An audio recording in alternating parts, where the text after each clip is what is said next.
Welcome back to Vital Signs. If you're just tuning in, you're going to want to go to nowmedia.tv, click on shows, go to Vital Signs, and catch the first half of today's show because it was completely amazing. And we're about to shift gears. But before we do, I want to remind you that everything on this show is not meant to be taken as medical advice. It is for educational purposes only, and always seek advice from your practitioners before changing your routine.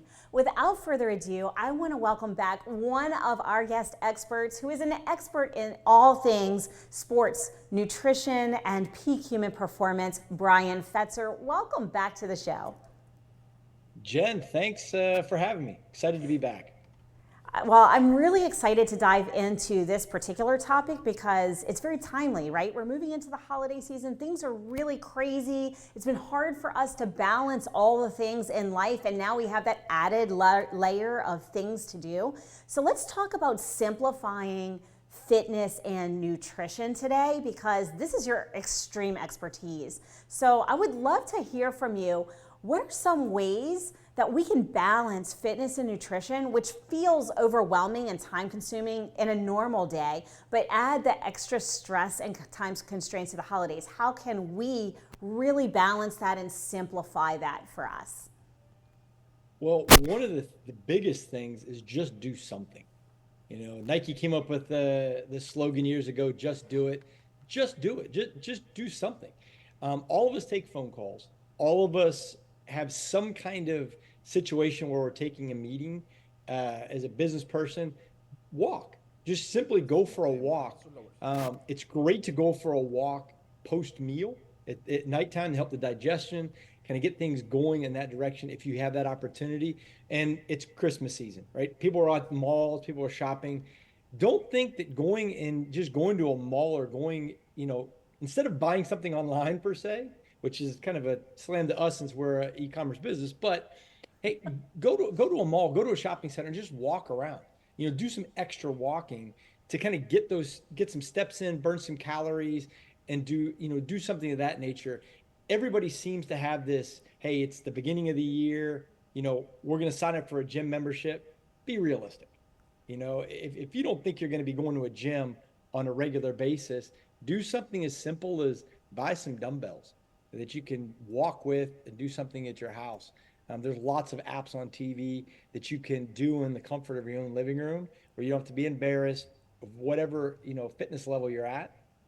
My wife does it, and I think my wife's in pretty good shape, but she likes doing it in our living room and, doing her, wall Pilates and those kind of things. Those are all different, simple ways to get some exercise in. So we've hit some simple changes that people can make today to improve their health. I just want to reiterate them. Get off your duff and take a walk. Go to a Yes. store instead of ordering online, or find a way to add some steps in. And then I really like the buy some dumbbells and do something at home, because I'll be frank, I have a home gym. I have everything I need to work out at home, and I have a gym membership because I like to lift heavy and I don't have like that level and someone to necessarily spot me at home. But I have all of those things too, and I'm busy. So when I'm home, or if I'm in a hotel, I'm going to the gym, or I'm bringing just resistance bands. So I think those are really simple changes to improve their health from a fitness standpoint. What about on the nutrition side, especially considering holidays, all the temptation, all the extra stuff that goes along with the season that we're in? What are 3 simple changes people can make today to improve their nutrition? Well, I think one of the things is try to eat fresh. Try to eat foods that aren't packaged and processed. That's one of the biggest things you can do to just better, suit your lifestyle.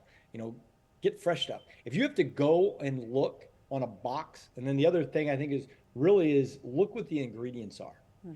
If you look at a can or a package and the actual product of what you're trying to eat isn't the first ingredient, you probably got an issue there.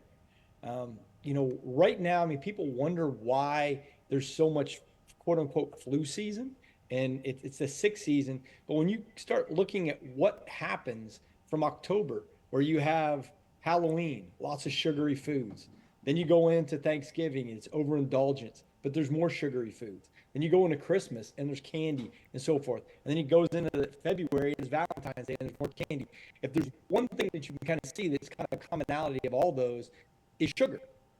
just avoid as much sugar as possible. And that's going to help you out tremendously in the process.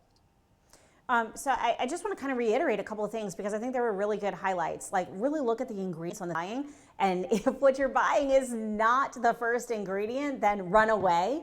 And then also pay attention to the sugar intake because we know that sugar is linked to inflammation. We know that that is a root cause of disease and decreases our immunity and is a whole host of other issues with sugar consumption. So talk to me a little bit about integrating some of these aspects into daily routines without stress. Like, how can people who are exceptionally busy already, moving through busy season, integrate some of these nutrition and exercise components into their daily routines without feeling that added stress? Well, I think one of the things you can do is, like we said, talked about walking. You want to talk about relationship building with your significant other, with family. Go for a walk, talk, put the phone down, get out and spend some quality time with the people you care about. It's a simple way to kind of integrate in what you're doing. You're going to be spending time with family. Hey, some of you might be going up north. It's a little bit easier, a little bit harder to do that than if you're down in Florida, but or a place where it's a little bit warmer. But integrate things into it. The other thing is, don't get stressed on dieting.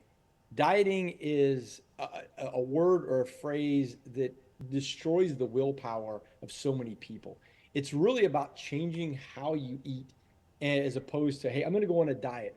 I'm going to go on the 4-2-1, intermediate fasting, or I'm going to go keto, or I'm going to go paleo.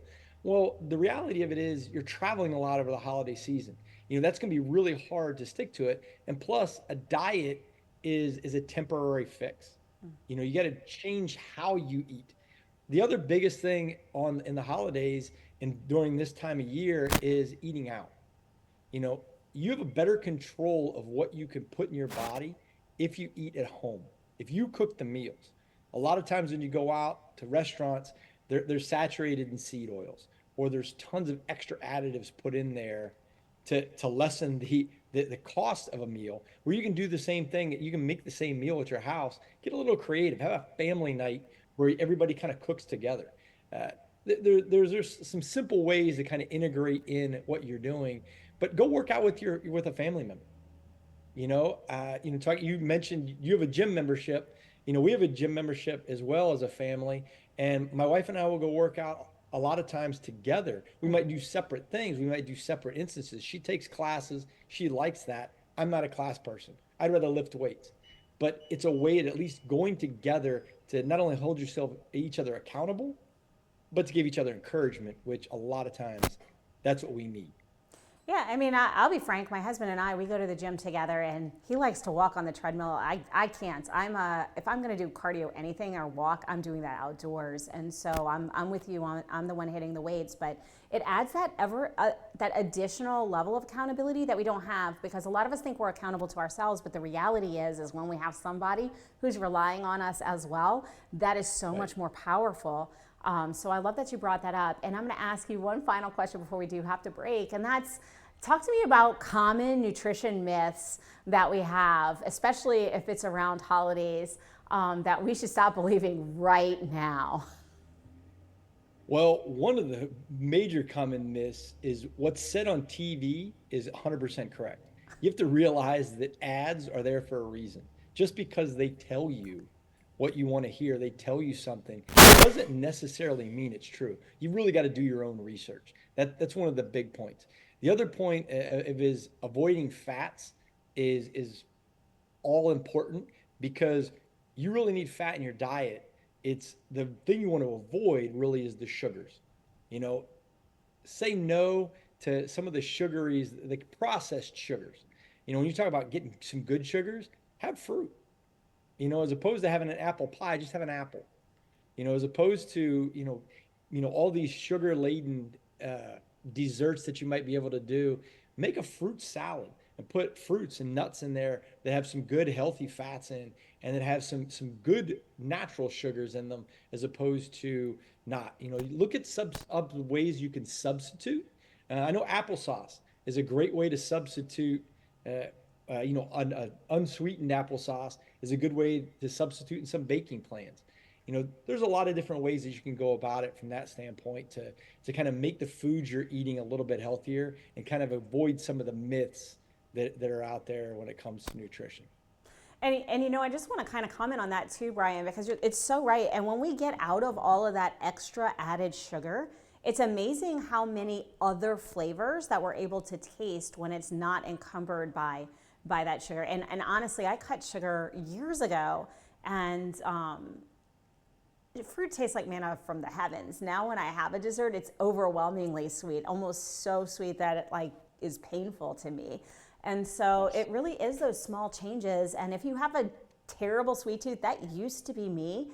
It's very simple to do some of these things that Bryan has suggested. So today's the day to figure out, what are you going to substitute? What is it that you're going to do to move forward? He's given us several options for adding movement to our day, to improving our nutrition. And the only way that this actually moves us forward is if we take an action. So I want to encourage everyone listening, take that action. Pick one thing that Bryan talked about today, and let's move forward together towards peak human performance and health. We do have to take a brief break, but we will be right back after these messages.